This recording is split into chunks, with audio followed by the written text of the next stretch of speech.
All right, welcome to the Village of Cottage Grove Village Board of Trustees meeting on Monday, January 5th, 2026. This meeting is held hybrid, both virtually on Zoom and streamed on our YouTube channel and also in person at Village Hall. It's 6:30, so I'll call the meeting to order. We have a quorum and the agenda was properly posted, so we'll stand for the Pledge of Allegiance. I pledge allegiance to the flag of the United States of America and to the republic for which it stands, one nation, under God, indivisible, with liberty and justice for all. This is the public appearances, public's opportunity to speak. All right, we have one person in the room, and then we'll check Zoom afterwards. It's not an opportunity for back and forth dialogue with the board, but follow-up from staff or the village or myself will happen if there is a need for that. We ask that you keep your comment to 3 minutes and be respectful. So feel free to hop on up and turn the microphone on.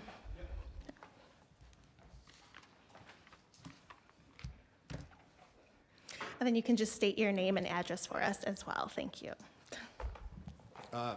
Thank you for having me. My name is Charlie Rogers. I live at 211 West Merrill Street in Old Town. So I just have a question as the village continues to grow with a lot of the really major developments, like 250 homes plus. Is there a formal review process for all of the departments? Like you talk to Sean, you talk to Carla. I know the police and fire are here. So hiring, you can't expect 2 people like Sean has in the winter to suddenly have 6 more miles to clean. And again, as you grow, there'll be more. So is there a formal process where you go like, okay, this development is gonna have X amount of homes, X amount of highway, X amount of multi-trail. Do we have the staff? Okay, and if not, there should be a formal process that you reach out, and it should be public so people know this is what's happening and we're keeping our employees not overloaded, okay? I also understand that impact fees are partial how you pay for that. But there's a difference between a project of 50 homes and a project of 250 homes, okay? I think, and it should be discussed, I believe, that the larger the project, there's a sliding scale for impact fees, okay?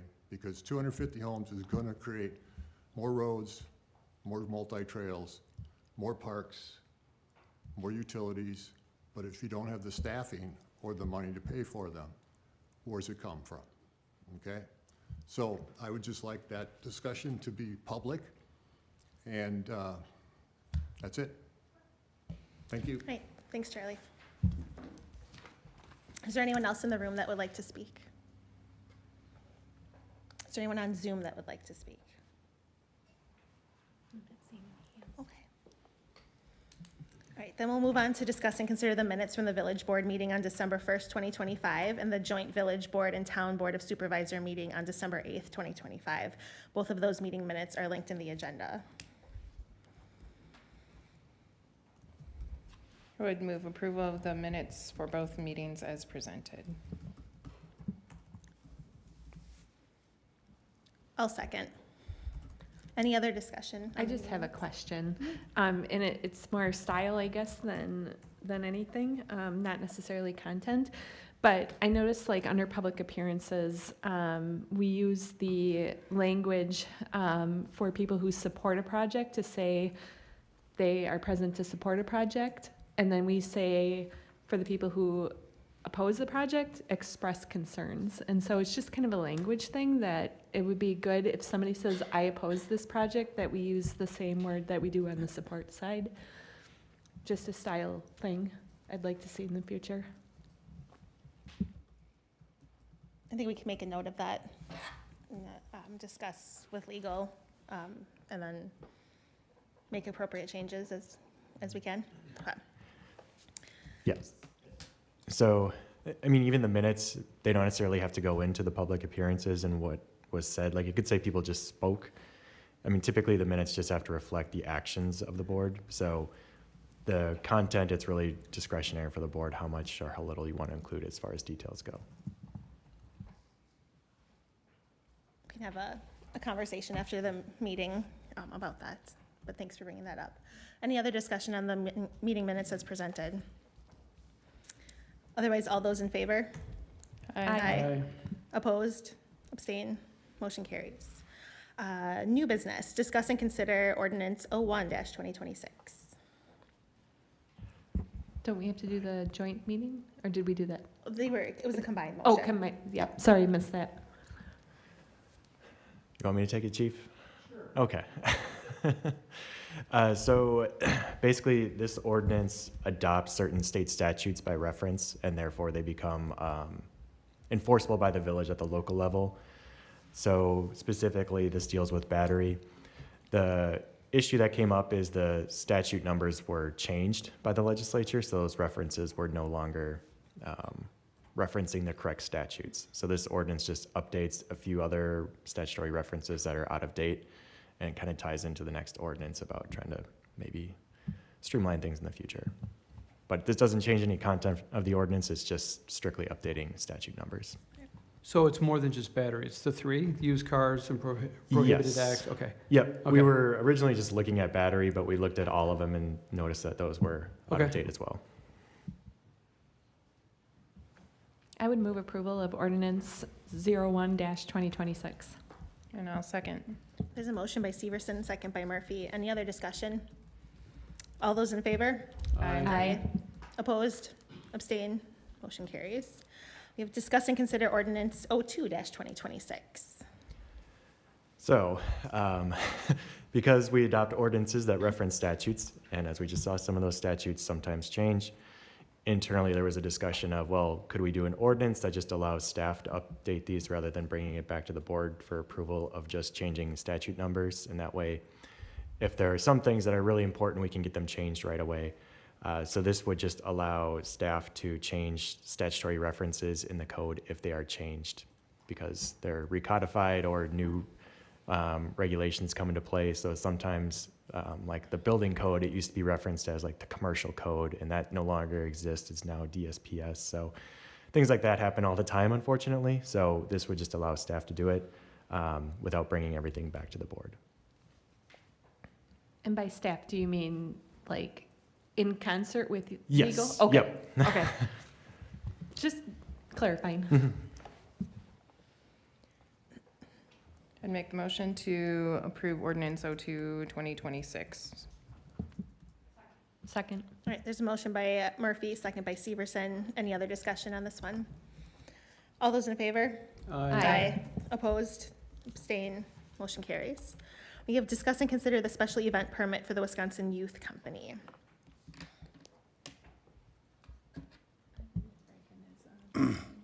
Yep, I can go with this.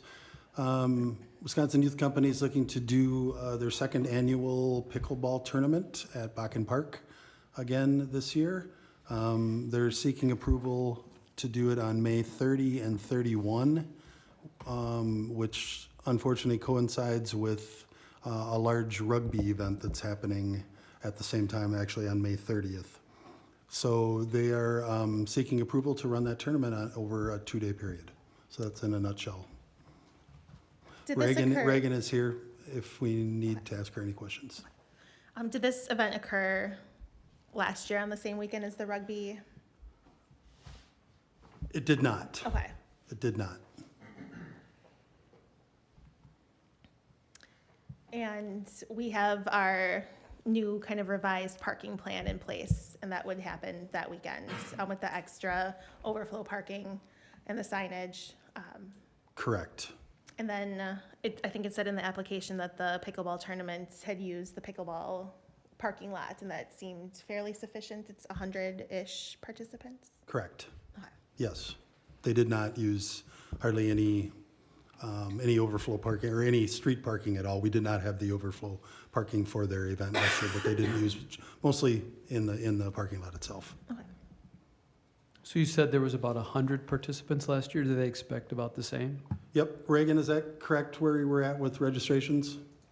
Yeah, we just launched registrations recently, so we have not had a ton of people register yet, but at max at one time would be 32 people if we fill up, because they're divided into different divisions. And we encouraged carpooling last year, and we're happy to really push carpooling this year if that makes things easier on your end. And what rugby event is being held? Is it a big one, a small? I mean, because they have a range of sizes. Yeah, this is the large one. I believe this is the state girls high school tournament. I So it believe was is the what one is. that really put burden Correct. on the park last Correct. year. Correct. I guess, is there any reason why they need to be on the same weekend? I guess I'd ask Reagan that. I mean, if this wasn't on the same weekend last year, and we know we had a problem last year, is there any opportunity to try to spread things out a bit? Reagan, you want to jump in on that? Yeah, we were just made aware of the rugby event today. So we didn't know that there was a conflict, but we have already started advertising on our end, the state and the venue. So changing at this point would be a little bit difficult for us. But like I said, if we're able to do it, we're willing to encourage people to bring as few cars as possible, or if there's other locations for parking that we can ask people to park at and shuttle in together, willing to do that. But yeah, we have already started advertising it on our end because we didn't know that there was this conflict. And also a little bit behind that, typically we don't take any reservations for facilities until January 2nd. On a pickleball tournament like this, we had mentioned that to Reagan. They wanted a little bit more time to be able to promote this event, get fundraising money, whatever the case may be, sooner than January 2nd. So when she submitted the date for the park, we had not seen anything yet from rugby, so we weren't aware that their rugby event was going to happen on the same weekend, or I would have steered Reagan away from that particular weekend. So this is the same weekend that this past year, we had all the parking on Vilas, and where I was parking people on the Fireman's Park by the baseball field, because we had a fire thing down there at the same time. So I've got concerns that this is gonna be too much for that area. Because the pickleball lots were full, all the parking down Clark was full. We probably had 20 to 25 cars parked alongside the baseball field. And then that's where all the cars on Vilas were, on both sides. And that was just rugby. So I'm a little concerned about these two events being at the same time and what that might look like. I agree with you. I think there was a lot of unsafe conditions presented because of the heavy traffic. This is the biggest rugby event that we've got there. It just seems imprudent for us to have two decent-sized events simultaneous, even though we have instituted this quote-unquote overflow parking.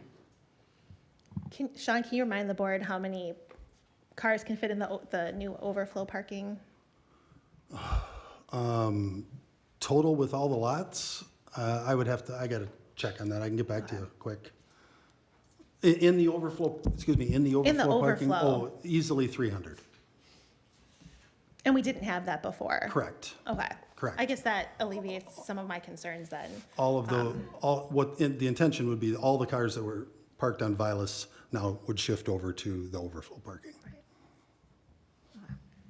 I guess one thing that I would like to see with some of the parking signs, I know we kind of came up with it in the middle of the year last year, but beefing up the no parking signs, they can get like kind of weathered and things. So this will be early in the season, but I think as we move into the next year, I think really making I don't know, we have a little bit of time to brainstorm this, but I think maybe a little bit more robust, visible signs for these like big weekends, like the no parking on Vilas. Like we kind of had that like orange tape and stuff. I just wouldn't want it to get like too weathered before people park. So the thought is that we will install a few more signs along that area. However, ultimately, we don't want to overload Vilas Road with a million signs because it's just going to be too many signs. People do have to realize that they have to pay attention to the signs. And so it's also a learning experience on that. So we may put them up for the larger events, but ultimately the hope is that after a year, a season or two, that people will learn that they're not supposed to be parking there or they will be getting ticketed.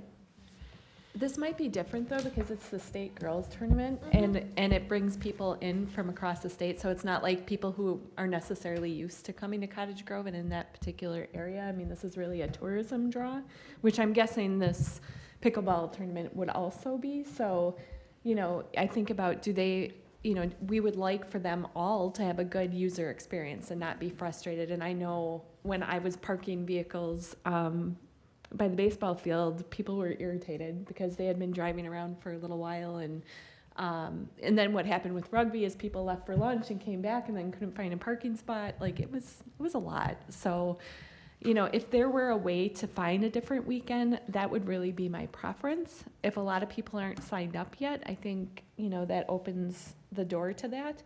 I have a lot of concerns on this. If we, you know, beef up the patrolling and the signage for this event, I would be comfortable moving forward with it.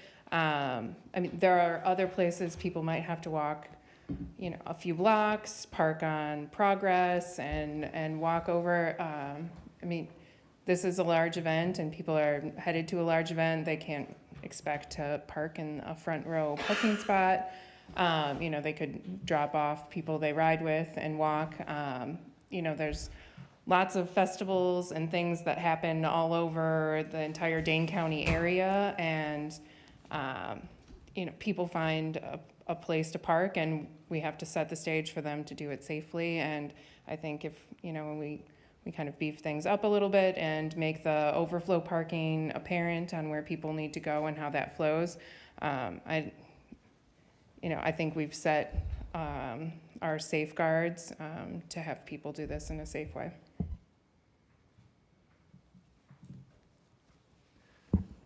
So I guess as far as action goes tonight, you could make a final decision if you'd like. You could potentially postpone action with, direction to gather more information or to have the applicant consider a different weekend. Or I guess you could make a final decision either approving or denying, or approving with conditions if there are any other conditions that might be imposed that would address any safety concerns that might exist for this event. Yeah, I think we want both events, right? And we want both events to go off, and we want people to come away from Cottage Grove that has a great experience. And I think what I witnessed last year during the rugby tournament, it was not good. And I think the parking should help that. So to host the rugby and the traffic and the crowds with that parking, I think we're in a better position. To take another event and lop it on top, to me, I think is a little premature. And what I would say is, I would ask Reagan to see, are there other weekends that might work for your event? And again, it's early and you said you don't have a lot of people signed up. I think that would be the best for both events so that people come away from Cottage Grove with a great experience. Reagan, is it possible to move your tournament to the community park pickleball courts in Cottage Grove? I know it's not as many courts, but is that a possibility if you wanted to maintain the same weekend? I think I would just need some more information on those. I haven't personally been to them or looked into those ones. I know people really loved Bakken last year. It was a really, obviously it's a very nice facility, and that was a big draw for people coming out and wanting to come back. So would definitely need to talk with my team about it. And then I guess I'll just say regarding another weekend, we don't have a ton of registrations, but I did share this with Sean. I am the tournament coordinator, and I am on maternity leave any day now. And so my team does not have a ton of capacity to look into other weekends at this point. So what we would probably, if this weekend doesn't work, we would probably first be looking into other venues. before trying to shift weekends, just because we've already started our advertising pushes. But like I said, people loved Bakken, so we'd really love to do it at Bakken. But this is our preferred weekend with our staff capacity and advertising efforts that have already been put in place. So it sounds like you'd like us to make a decision tonight and of either approving or if the board feels that it's too much to have 2 events, denying this particular application. Yeah, I mean, if you guys need time to, I don't know, if you need any more information on the overflow parking on your end, we could have a little bit more time, for a decision, and my team could move forward with whatever that is if I am out, on maternity leave at that point. But ideally, we would be hoping for a decision sooner rather than later, but if that can't be tonight, I understand. And you need more than 4 courts, because we do have Fireman's Park, which is a really nice set of courts, and there's a shelter there.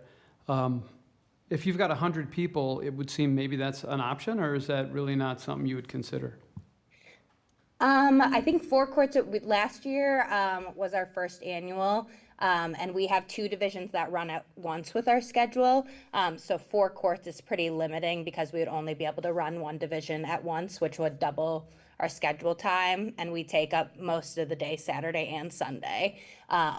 Because even last year in our first year, we had a minimum of, probably like 6 teams in each division, 5 to 6 teams in each division, and we're expecting that to expand this year. So I would imagine 4 courts would be pretty difficult to work with our schedule. Could we see if potentially, because I know they've started advertising and they're a nonprofit and, have a great mission statement. Could we potentially see if there's something that we could do, potentially with the Tourism Commission and tourism dollars to maybe provide buses or something from the park and ride, or some other solution that could be something that we kind of do on our behalf, but that still gets us to being able to do both events, right? Like, I don't want this to be yes or no, but let's, is that something that could be done, or we could use some tourism funds for? I think we would certainly have to look into that, yeah. It's not something that we've looked at providing to this point, but I think that's a valid option, sure. So it would be something that, that this event would contract directly with the chamber, because the chamber runs our tourism dollars. So the village wouldn't be involved in that. They would apply for that. Yeah, I just think there could be a creative solution, or even, from the hotel, Comfort Suites, people leaving their cars there, and I think they have transportation, but for us to just kind of be the go-between to connect all of these folks, I think that would be something that would make me a little more comfortable that we're being a little bit more proactive. I think if there was the offer that they would carpool, or they would, encourage that amongst the people that sign up.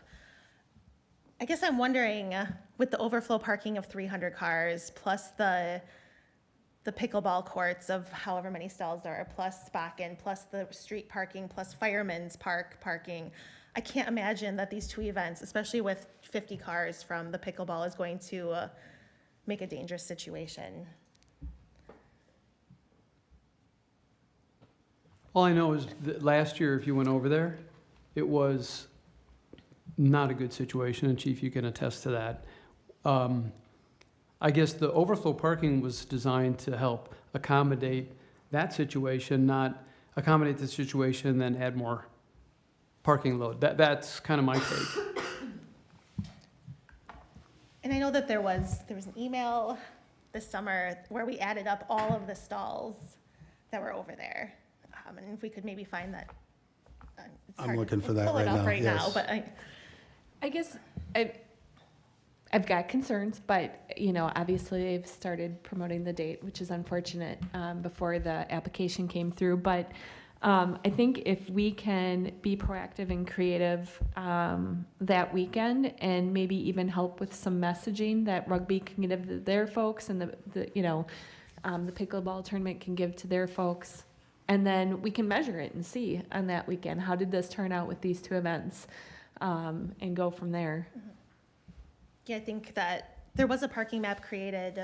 I think Inga made one last year, but maybe it could be revised to include some of the firemen's parking as well, and maybe even Progress Drive if they wanted to walk over.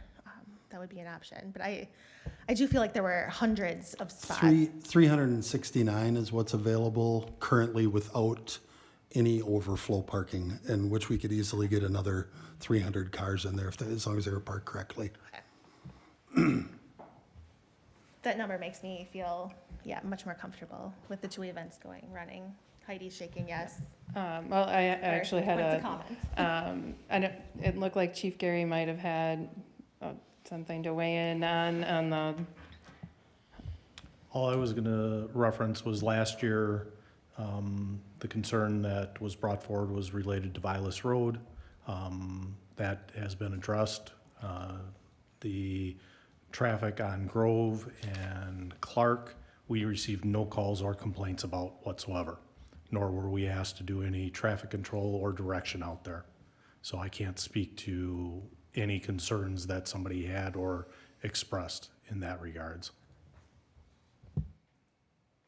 That's because I was doing the traffic control. It was a disaster. I mean, if you went out on Vilas Road, it was an unsafe condition of Yeah. epic proportions, in my opinion. Now, I guess what I would say is, if we're able to control the parking situation on Vilas Road, I'd be open to it, but we need a method instead of just administrative control saying, well, we're just gonna put signs up and, we'll cross our fingers. That is just, I don't think, a good way for us to approach a previously known situation that was unsafe. Correct. And I was there that morning for Vilas Road. And again, we addressed what was within the village limits, and that's what we could take care of. And we have the Clark Streets. We revised Clark Street parking, we revised Vilas parking, we came up with the overflow. We have a map that can be changed. I feel like the board has, given direction to do a lot of things to make the situation better, but with almost 700 parking spots, plus the ability to park on the street on Clark, on the street on Progress, to park, these are athletes coming to, they're gonna carpool, like, there's gonna be buses of teams, there's going to be, pickleball teams that are carpooling together. So I feel like it would be manageable, but to definitely keep an eye on it so that we have this information available to us next year.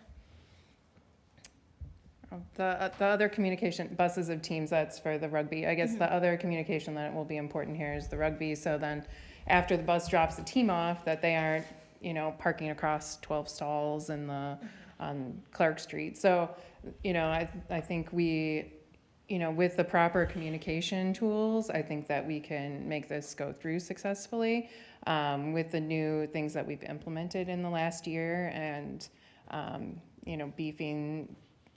beefing up that communication to participants and spectators so they know what to understand. But yeah, looping rugby into that so they communicate to, team buses and things where the right place for them to park after they drop teams off would be good too.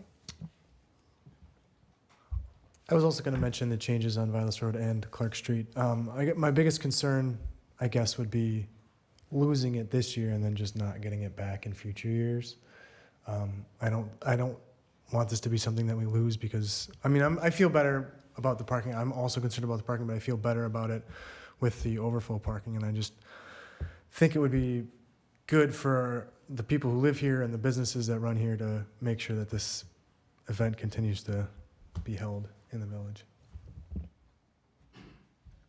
I completely agree with you, Chris, but I think the most important thing is when people come away, that they had a good experience, that it wasn't, because there was a lot of people that really were frustrated last year. So, I agree, proper communication and making sure both rugby and the pickleball groups kind of know what our expectations are, but we need some sort of oversight. And so I don't know if, Sean, that's you or Chief Gary, but during this event, given how tumultuous it was last year, I would say we need to make sure that there's some sort of oversight, some sort of guidance, some sort of management of the situation before it gets to where it was last year. And I think we can expect special event permits from rugby to come probably at the next meeting. I think he was putting all of them together for the year, so we can have the discussion with him, and if there's additional law enforcement that needs to be requested, I think maybe that's, one of the consequences of that application. I think there's been a lot of good points made tonight, and it would be maybe helpful to have more of a solid plan in writing from law enforcement and from administration or department heads, exactly how things are going to be done, so it's in writing, because last year was a mess. And of course, we want as a village to support and offer fun things in our community and have people have a great experience in Cottage Grove, but we also don't want to have the day end with a accident that we could have maybe prevented. And I think on the agenda tonight is the Wisconsin Youth Company special event permit, so it's really hard to get any of the feedback on a rugby permit that hasn't been submitted yet. But they will have all of staff comments from police, fire, EMS, and any administrative comments when that comes through. But I think the conversation started tonight should spill over when we get that application. But on the agenda is the pickleball special events permit. So the rugby, although they haven't submitted, we know that they're going to have their event this weekend.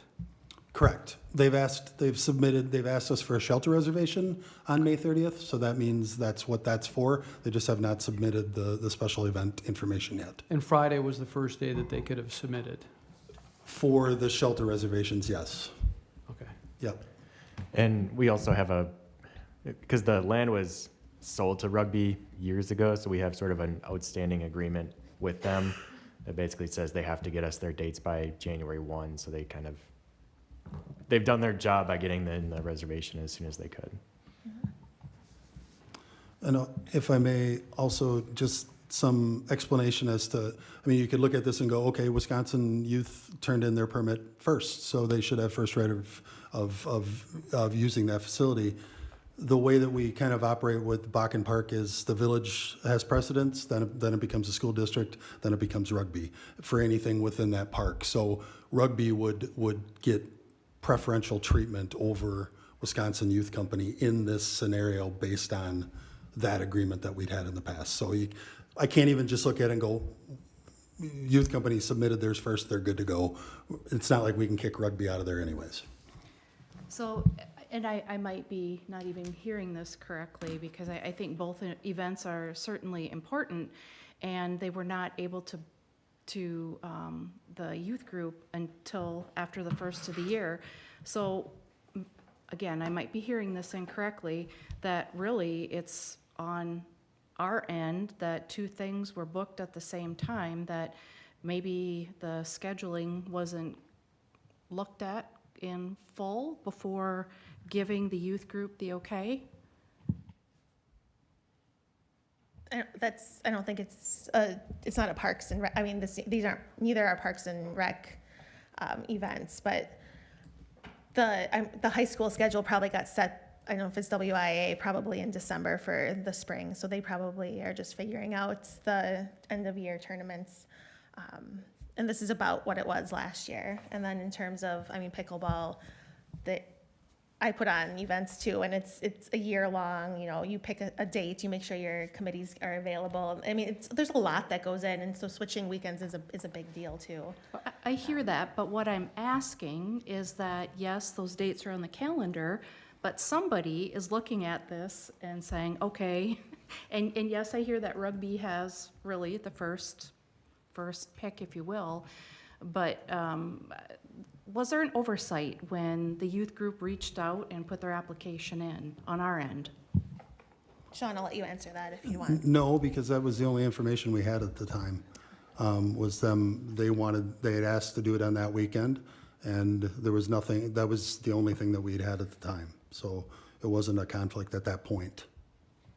So they reached out and we said, yeah, there's nothing scheduled? Correct. I think that's For the pickleball courts, absolutely. Yes, for Bach and Park. correct. At that point, we had not, because the pickleball courts and the shelter and the rest of the park are two different reservation processes. So there was no other possible, or there was no other court possibility rentals at that time. If there's a hierarchy of use, I would think that we need to allow rugby to give us their schedule of events longer before the 2nd of January so that this kind of conflict doesn't arise. I think that's what you're asking, right?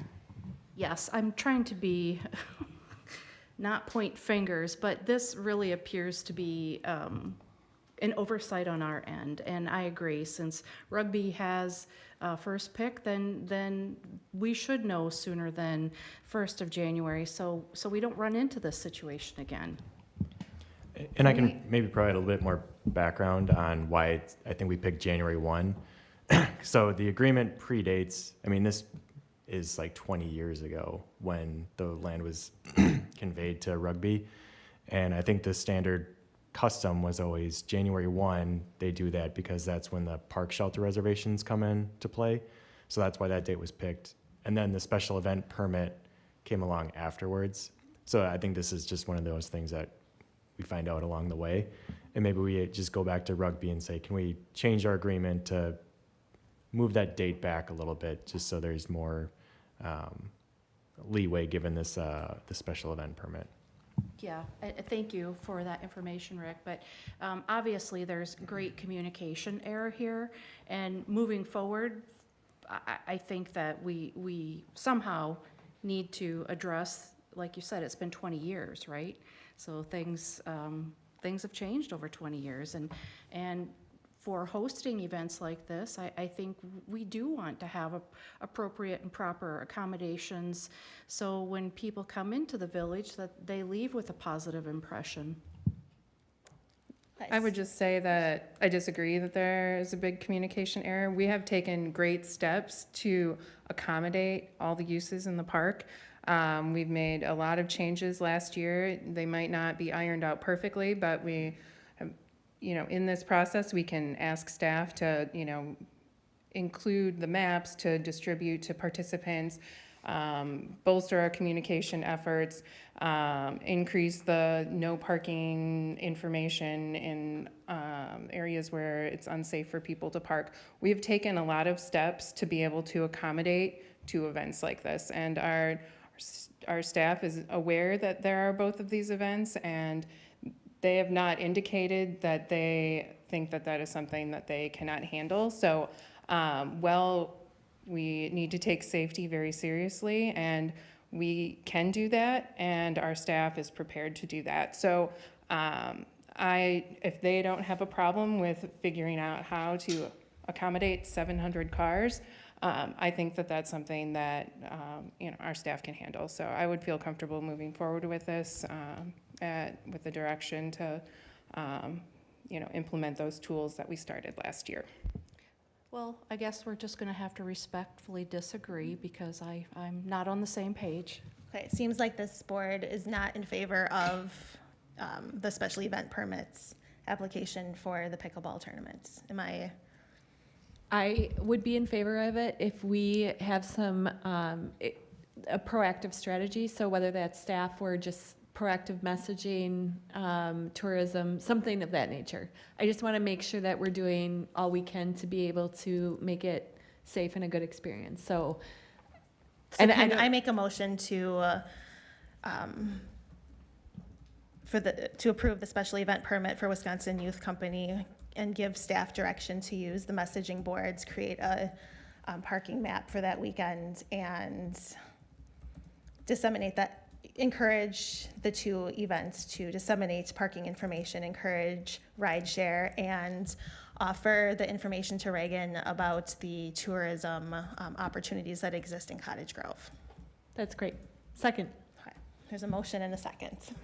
Any further discussion on Yeah, this? the only thing I would say I would like to have added for me to support it would be that there would be active management of the scene during this weekend, because last weekend there were a lot of unsafe situations. And so I agree with communication, I agree with having a well thought out plan up front, but we need to make sure that we've got active management of the scene, of the site during this event, just to make sure we have what we think we have, and that people come away with a very positive experience and not exposed to unsafe conditions and hazards that could cause injuries or all sorts of things that we don't want to have happen. That point's noted. Can we bring that back with when rugby gives us their list? Because I think a lot of your points that you just made are gonna carry over to a couple of their events throughout the year. But also staff, just direction to maybe reach out to Brad and encourage like a really complete list and creative ideas that he has to encourage management of that area. And then if staff, when they review the special event permit for the rugby, police, fire, and EMS will weigh in on their specific application. Okay. And just a question, how soon in the previous year should we ask rugby to have everything submitted by? Like I think October? December 1st. Is that enough, you think? Because I think other events like this one are going to come in the first meeting, let's say in January, and I wonder if rugby can give us the lists December 1st, plus then it gives them enough time we have to ask them, because if they're tied to I guess I'm just thinking WIA, people are gonna inquire, for other events might inquire way before December even. But if we're not acknowledging any request before January 1st, other than rugby mapping out their usage of the park, then we should be fine, right? If it's a December 1st date. and maybe I guess I was suggesting maybe way earlier, and for rugby to have preference, it's like, here's the deadline to have a preference, and then after that, it's gonna be first come, first serve. Would that work, Rick, or could we Well, find the agreement to that effect? I think we have to be careful about this conversation because it's All right. separate, but we can at least talk to rugby and bring back potential. Yeah, let's reach out to Deadlines. Brad, give him this feedback that we've just had, this discussion, and then, the special event permit was new last year, and it's evolved over the course of the year, and I think that, there's just gonna be continuous changes as that area continues to grow. All right, there's a motion and a second. Any more discussion on this one? Okay. All those in favor? Aye. Opposed? Abstain? Motion carries. Let's move on to the second one. Discuss and consider the special event permit for the Cottage Grove Fire Department that has comments from staff in it as well. You received an email from me with some comments from a constituent, and I'll let Kevin maybe present his festival plan for the 2026 fest. Yep, festival plan's gonna be a lot structurally wise as it was previous years. On Thursdays, we got carnival rides, we got beer tent music, music in the Grove.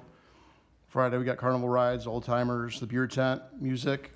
Saturday, carnival rides, hot to trot. We have our parade again. Parade's gonna have the same route as it did last year. That seemed to work out pretty okay. Home talent baseball, old timers, beer tent again. Sunday, carnival rides, home talent, car show, old timers, kids pedal tractor pull. Pretty much the same stuff it always is, but sometimes things have to change. The carnival that we've been using for 12 years, the gentleman retired, wanted to sell his whole carnival at once, and then we would kind of keep our spot. Unfortunately, he was sold all of his rides individually, and we were kind of left high and dry. So I went around and I called up. There's about 6-8 carnivals in the state of Wisconsin. I called the best 3. And we actually got the carnival that facilitates the Surprise Sweet Corn Festival, and that's actually a state fair-sized carnival. Larger rides, more modern, a lot cleaner, a lot more professional. I says, what do you have available in June? And he's like, not Father's Day. It's the weekend before. So we're bumping festival up one weekend this year. Next year, hopefully we can go back to Father's Day and just keep it there for the future. Larger carnival rides, the date change now is June 11th to the 14th. And then we also had to move the carnival worker parking. We can't use the Progress lot anymore because of the new police station, which is understandable. And I was gonna try to squeeze them into the Lions Park shelter lot. But because of neighbors, concerns, stuff like that, we had a meeting and Sean Brusager suggested the Bakken Park parking lot. And because that was an option, we tried to figure out a way to make that work. So we went and mapped it out. Today, I can pull power off one of the boxes and get water out there too. So that's it's actually kind of a good solution to what we had, you know, or other options. Kevin, I do have the map up Okay. based on what we talked about. Yeah.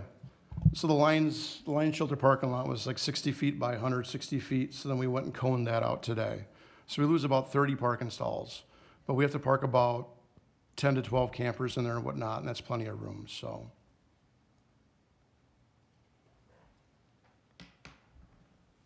Any questions?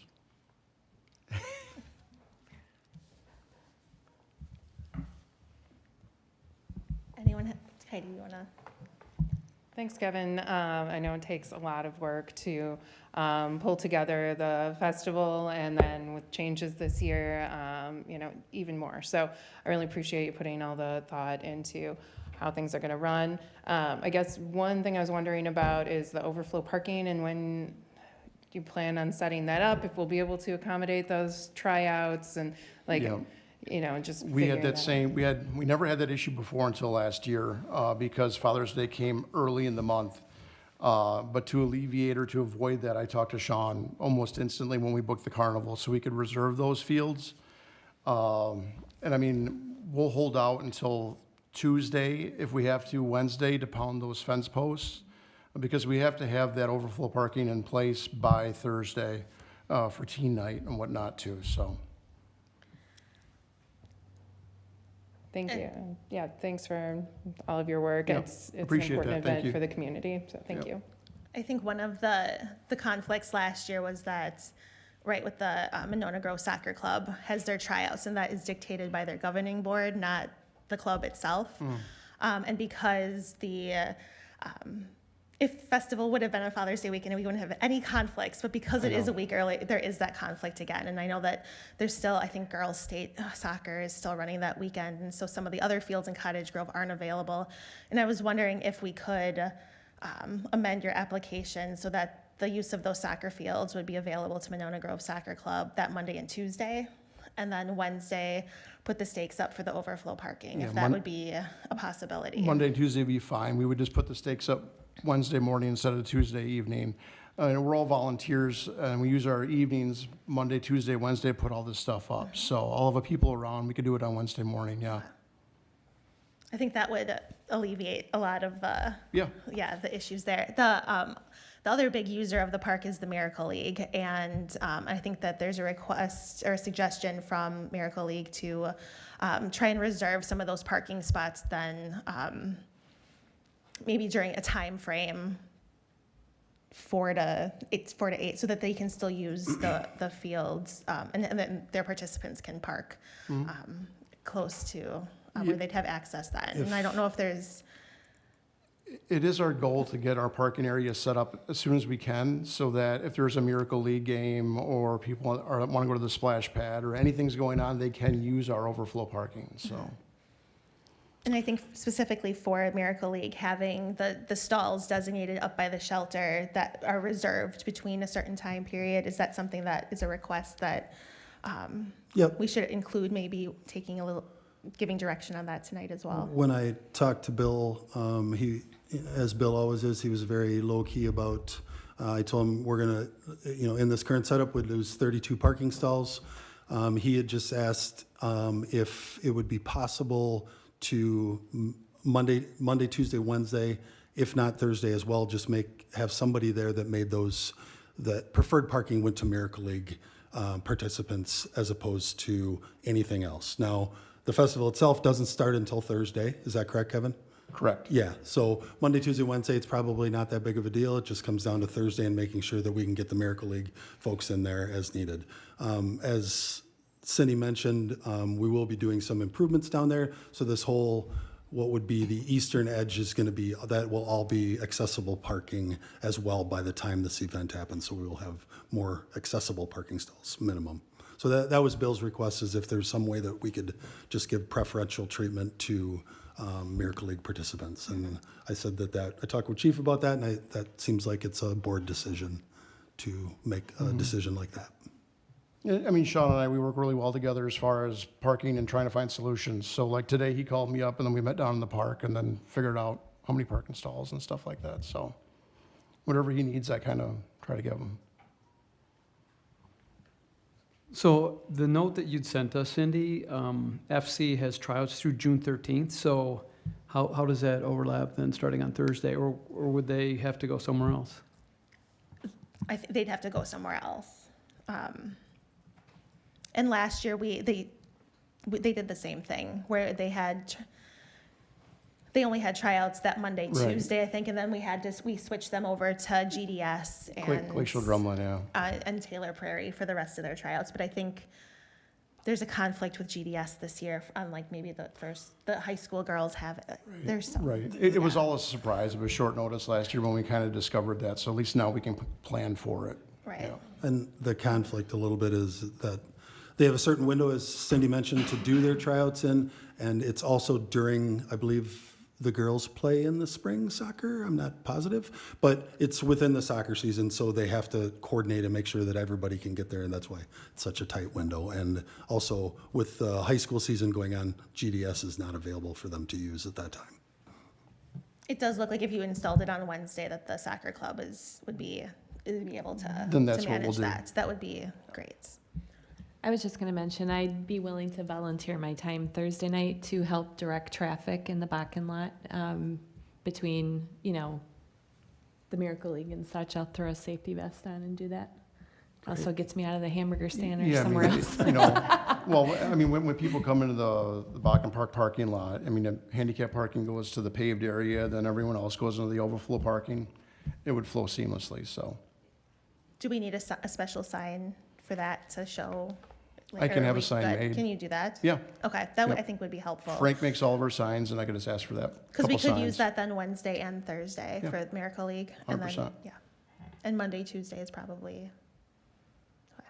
Yeah. All right. Other questions or concerns for this special event permit?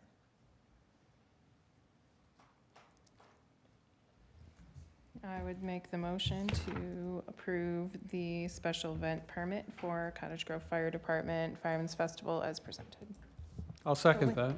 Can you amend it to include the changes? Yeah, to the Discuss. parking Wednesday morning. Is that the only one that we need to note? And then The the Miracle League, Miracle League parking, Yeah, I'll have a sign that made Overlap. that says handicap on one side and overflow parking this direction. perfect. You got that on my motion? Thank you. And I'll second those changes. all right, motion by Murphy, second by Dahl. Any other discussion on this? There will be a hot to trot special event permit that comes at the next meeting, if anyone's curious about that. Did not have my ducks in a row for that one. We're happy to have you back. So. Okay, thanks. I know that it's mentioned in yours, but there will be a full application presented at the next meeting. All right, all those in favor? Aye. Opposed? Abstain? Motion carries. Thank you. Thanks, Kevin. All right, we have discuss and consider Resolution 2026-01, National Law Enforcement Appreciation Day, which is January 9th this year. Just demonstrating appreciation for our law enforcement. I would move approval of the resolution as presented. And I would second. All right, motion by Severson, second by Murphy. Any other discussion? All those in favor? Opposed? Abstain? Motion carries. Reports from village boards, commissions, and committees, the Ad Hoc Housing Chapter Update Committee. So I'll tackle this one. So we met back in December. We're continuing our work on this process, and we have probably one more meeting. But where we're kind of going with this right now is we have housing priorities and strategies identified. We have a draft document, and we will be utilizing our next meeting to kind of go through action items. So right now, the priorities that the task force has come up with is number one, diversify housing stock to include townhomes, condominiums, missing middle rentals, small format single-family homes, accessory dwelling units and cottage courts. Priority number 2 is increase overall supply of housing units of in-demand housing types. Priority 3, increase supply of housing units affordable to low and moderate income households, including our local workforce and seniors so they can age in place. Housing priority 4, support the development and preservation of affordable single-family homes for first-time home buyers and young families. Number 5, increase community awareness and education about the housing shortage and affordability crisis. And then we just added one at the last meeting. We wanted to call out the senior housing. So number 6 is expand senior housing options, including independent living, assisted living, affordable senior housing, and age-in-place options, including some age-in-place design as well. So that is what we're working on. We have some strategies kind of as bullet points under each of those things, and then we just need to come up with action items. And then we will have a draft to present to the board. Did I miss anything? Okay. Questions or comments for the Housing Chapter Committee? All right. Utility Commission. We met on Wednesday, December 10th at 5 p.m. No public appearances. We approved the minutes. We approved the bills.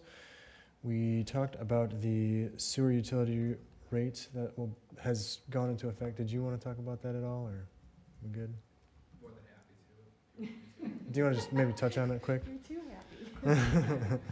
happy. Just as Chris mentioned, so instead of doing a blanket 3-4% as originally approved in the budget, we took a look similar to what we're required to do on the water side. Do our fixed rates still make sense, variable, and then by customer class?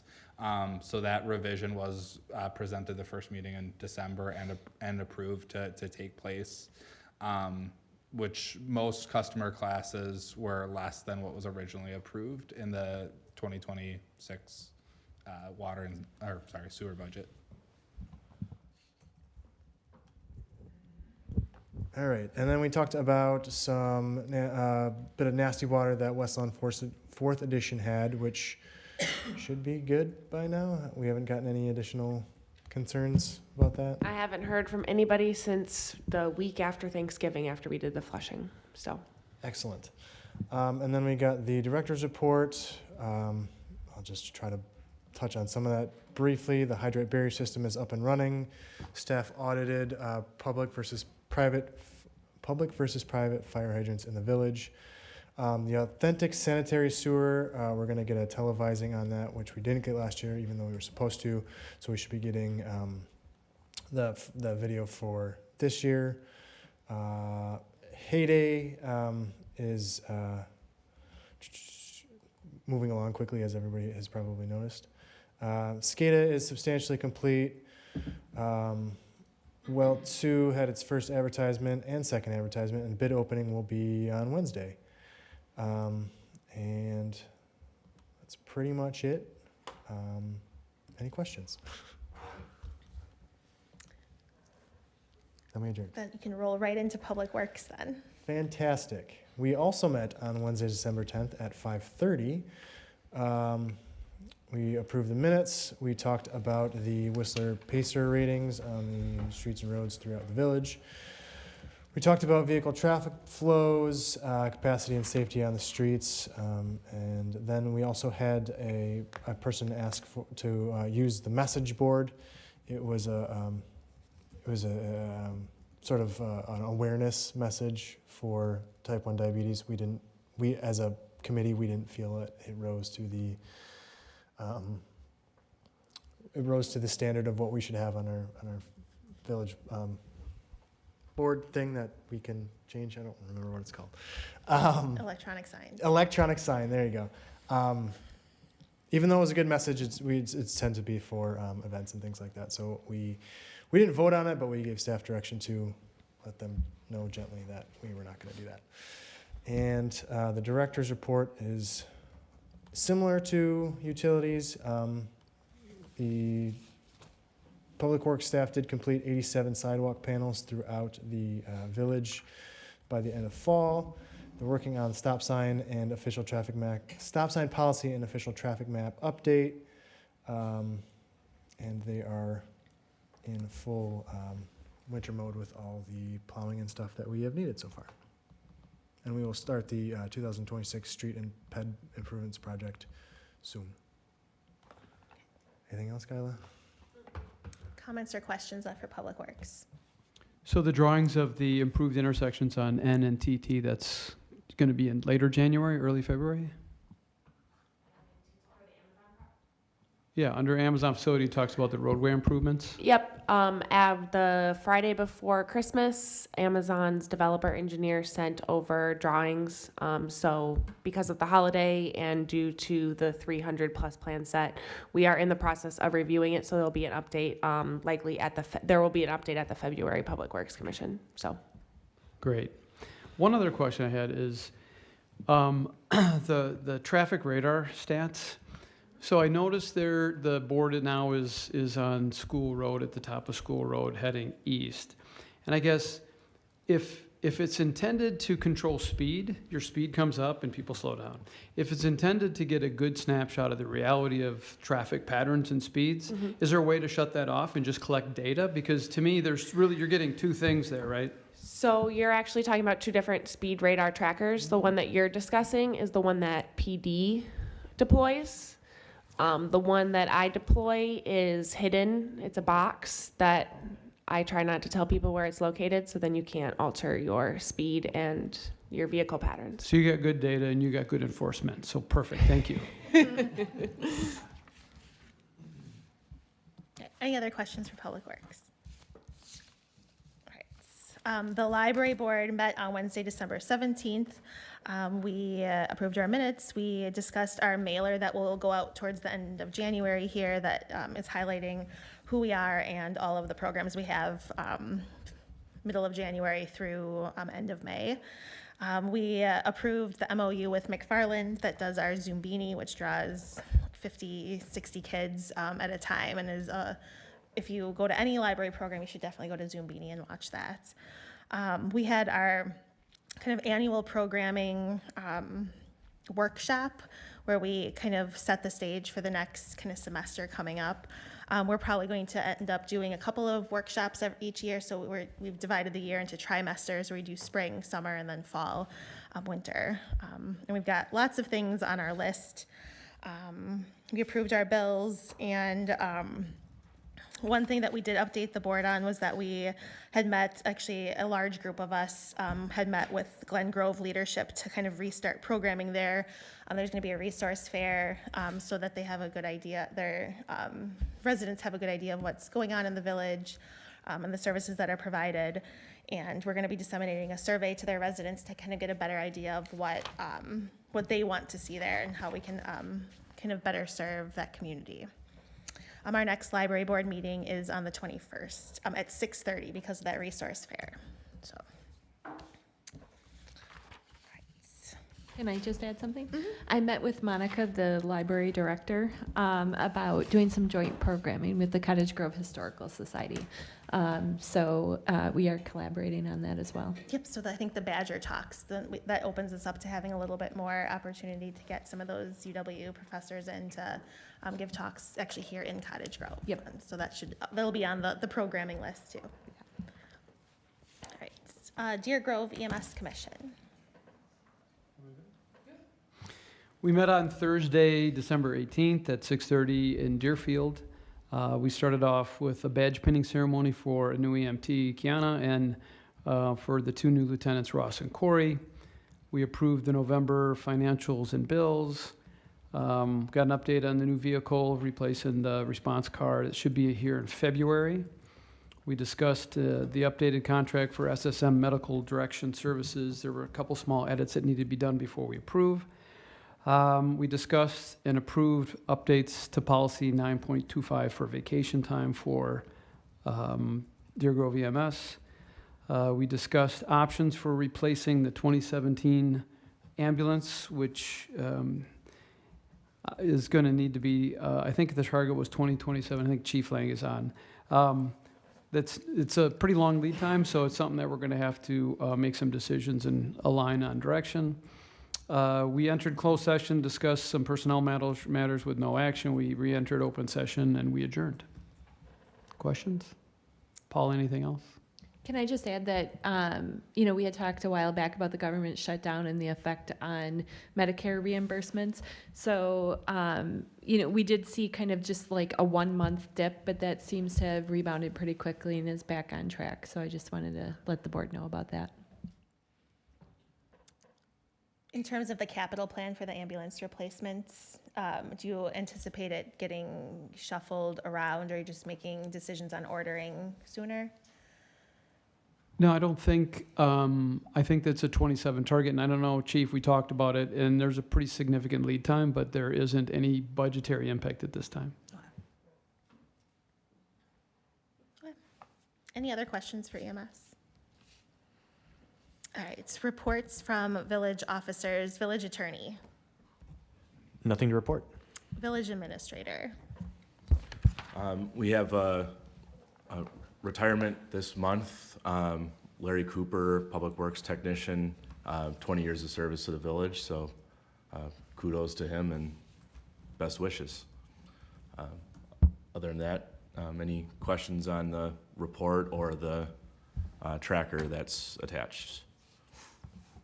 I have a couple questions on the tracker.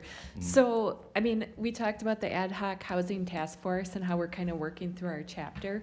So when you meet with potential developers, are you kind of letting them know like, hey, the board's going through this ad hoc housing task force and looking to make potential changes, just to kind of give them a heads up? Yeah, they're fully aware of the whole comp plan process and all of that, yeah. Okay, just because I know one of the things that stuck out to me, I think, was 2001 Realty or whatever, talking about 350 rental units. And, I think back to the community survey that we're kind of basing our housing task force on, and the community basically saying we don't want a lot more rentals. So I just want to make sure that Yeah. all is kind of jiving and they understand that, We tell them everything, and then they still want to propose what they want to Okay. propose. I appreciate that. I figured so, but I just thought I would ask. No, they push back and they say, well, here's our market research, and this is what's going to work there, and it's consistent with your current plan, so we're comfortable moving forward with it. Okay. Yeah. Yeah, because I know one of the things we've really identified, especially for rentals, is seniors, like having affordable senior housing, which can be rental, but I don't see any of those proposals coming forward, which is really disheartening. So, yeah. Probably because they can't make money at it. I would say it has to be based Yeah. on the market, and they do their market research. It's not like we do the research and give it to them. Yeah, It's unless we're tricky. incentivizing it, they're going to propose whatever they can make money at. Yeah. Yeah. Yeah. I just know that's one of the needs. Like, I've had 2 people in the village say that they've had to move their parents into apartments, because now I'm in that age group, and one was Columbus and one is looking at Sauk. I don't even know where that is. So, just because there's not anything close, and our current senior facilities have waiting lists, which is unfortunate. So, yeah. Thanks. Any other questions? Otherwise, an assistant administrator, finance director, with a couple of things. 2 quick things. The first one's just kind of some housekeeping. It's a minor budget amendment related to some lighting and electrical work done at the emergency service building. So the original 2025 budget did not approve the lighting contract because of the balance that was sitting in the emergency service building fund. So the Joint Fire Commission went back, did some work. Now there's kind of a plan to use those funds. Mid-year, the village reestablished the $20,000 contribution to those funds.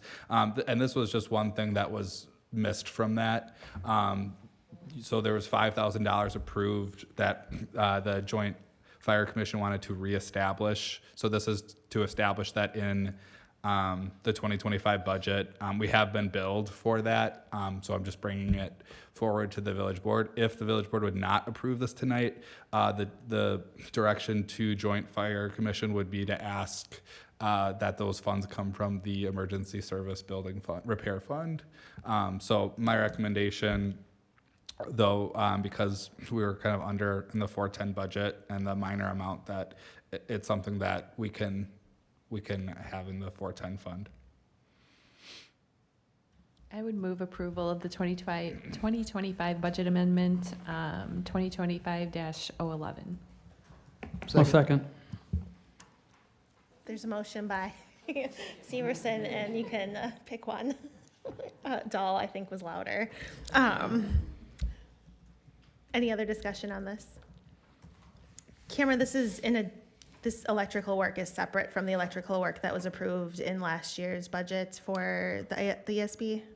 It's a complicated question. So they approved the lighting fixture, the original one, but then the joint fire decided to go back and approve the whole contract, but with Nichols, I believe, one of the two companies. But specific, when Kim and I were reviewing the minutes, the way that it was presented was they'd use the original $5,000, what was budgeted first, and then use emergency repair funds. So yes and no, Okay. not the original contract, but a little different. Okay. Any other questions? All right, so there's a motion and a second. All those in favor? Aye. Opposed? Abstain? Motion carries. Update on revaluation. So just a reminder, as we're going through the 2026 revaluation, the valuation date is as of January 1, 2026. What we have been trying to do is get some dates set with Associated Appraisal. So the dates that we kind of have on the book right now are for open book Tuesday, August 25th, in person at Village Hall from 12 to 6. They have told us that they, depending on what is scheduled, they'll have multiple assessors available for in person. And then Board of Review Wednesday, September 30th from 4 to 6, same time frame as it would have been if it would have been on the first meeting in May. So as a reminder for people who are newer to the process, when we do a revaluation, our posting periods are longer. The amount of time of notice we have to give residents is longer. So that is why we don't have our open book that first meeting in May target, and why it's at the end of September. That will line up kind of interesting with the budget. We'll have some preliminary estimates on tax impact based off of when the assessment information is available, and then that will get refined but unlike this year, you'll see probably a much bigger difference throughout the process as we get kind of those final values for the tax roll.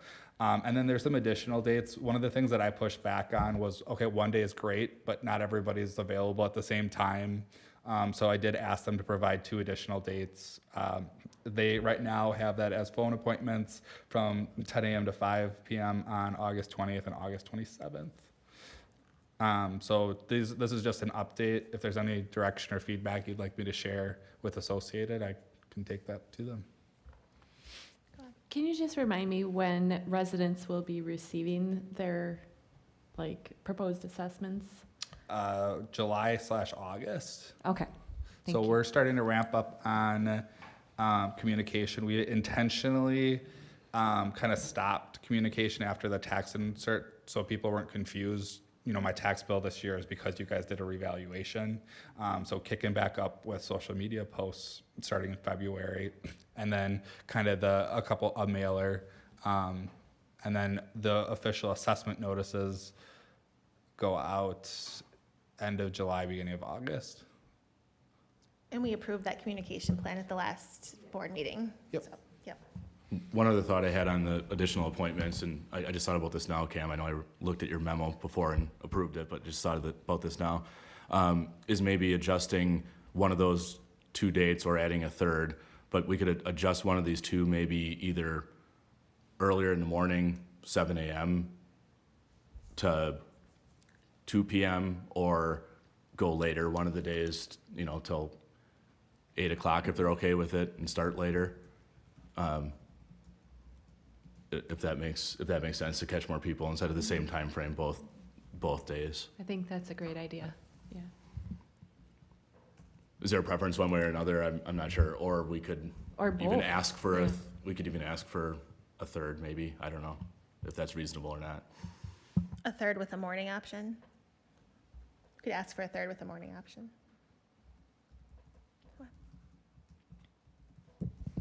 And thank you. So another reason why I had this on the agenda was just a constant reminder to residents that we are going through this process, and Do you kind of foresee this as being a standing agenda item for the next year? off and on. Okay. Any other comments for Cameron? Communication and miscellaneous business, consider approval of vouchers. There's 2 bills lists linked in the agenda, and Cameron can provide some clarifying information that was sent to the board. Yeah, I just want to make sure some questions get captured for the public record. So we had a question on the 2025 continuing disclosures that Ellers completes. So they monitor annual reporting out to Emma and other disclosures related to our debt filings. They keep up with kind of updated federal regulations. So they handle those filings on our behalf. Ferguson Waterworks, there was a question on that invoice. As a reminder that we have to have some inventory for main breaks. So this was to restock some couplers that the older versions went kind of out of date / what would work in our system. So we sent what we had to Wisconsin Surplus, and then we replenished our inventory. Another question I had was from Piper Electric related to the SCADA electrical work. That work was bid out separately to satisfy public bidding requirements. The other work was done by SJE, and that, as Kyla had mentioned in her report, is substantially complete. Sparkle Auto Body was a question I received related to repair to the 2024 Chevy Silverado. That's a public works truck. So that was the cost. We did receive reimbursement from CIVMIC for that repair, less our deductible.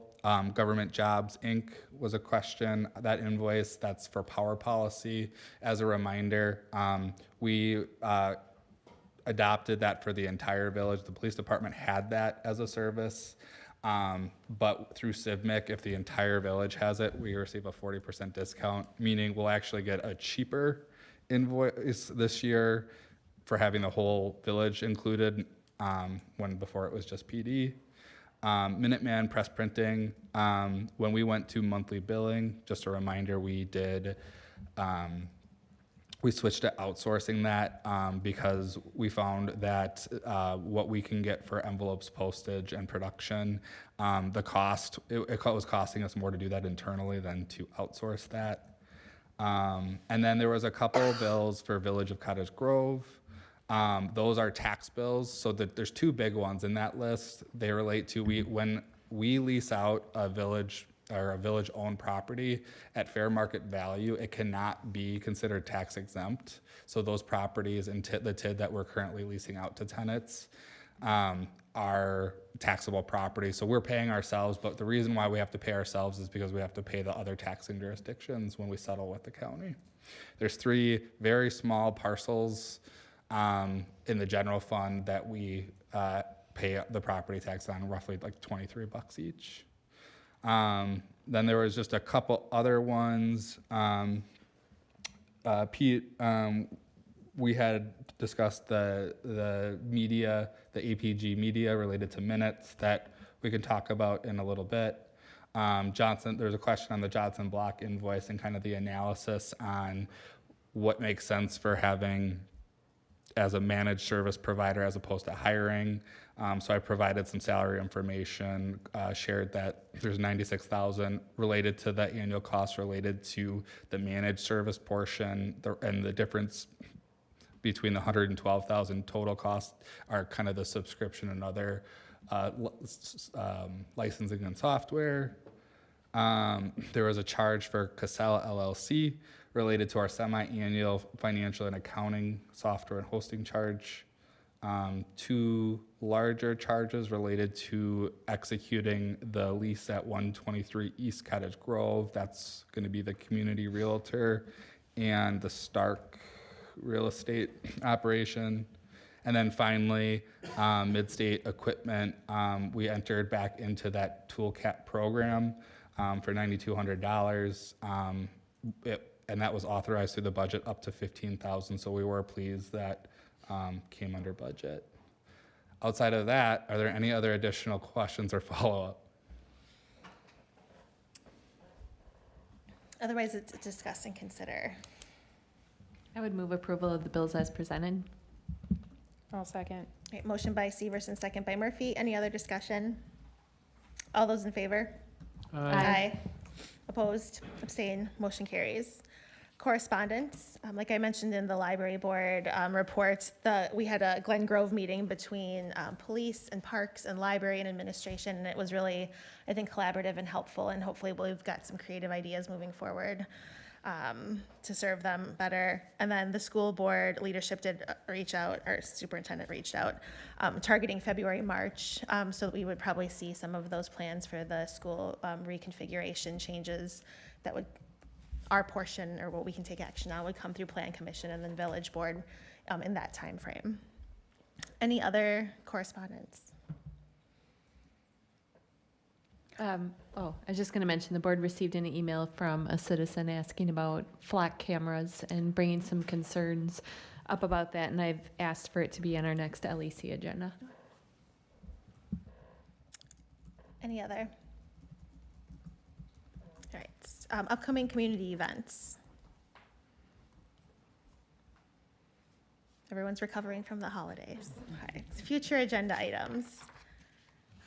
I guess, you know, Charlie spoke tonight about development and staffing, and maybe we could do kind of a development 101 for the board and for everyone watching about maybe what a comp plan is, what our map looks like, and how that is taken into consideration by this board and staff when making recommendations for long-term capital planning and personnel operations planning. I don't know if there could be a collaboration, and I think asking it at the next meeting is probably way too soon, so I give you much more time to do your homework, but maybe a collaboration between Aaron, Matt, and Cameron, kind of maybe touching a little bit on the financials of what development brings in and kind of some of the behind-the-scenes work and bringing that up front a little bit for everyone. Any other future agenda items? I'd like to talk about the emergency preparedness plan and the emergency preparedness committee, please. And I know that there's been conversations that have happened, and there's some action items that are in the works. So we'll have updates on that too. But we can put an update on the next agenda of kind of what the next steps are. Okay.